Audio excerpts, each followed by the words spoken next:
Наша команда, сеть КСТБ, участвовала в номинации «Лучшая татарская кухня», «Лучшие татарские рестораны» и выиграли. Ответственность — это такой аванс для нас.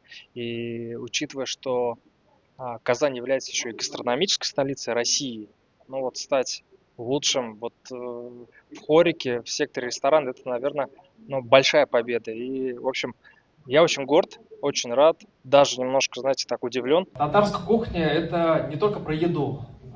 Татарская кухня — это про воспитание. Вот раньше было так. В деревнях я все детство провел в Богданышском районе. Көтү-көтү, бакчаларда эшләп, пешәмләрдә чабып. Ош вакытында, во время вот нашего татарского мероприятия, собирались и взрослые люди, абилар, бабайлар, собирались маленькие, әтәниләр, без җыелайдык.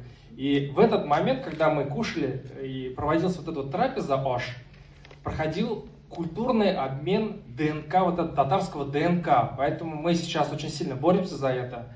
И вот наша большая задача, миссия была создать такое современное пространство, где можно собираться в разные поколения, с разными поколениями.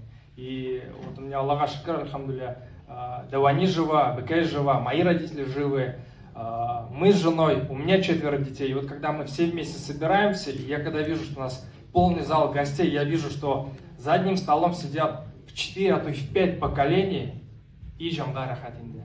Я понимаю, что миссия КСТБ, она выполняется. Поэтому Биг Зур Рахмат.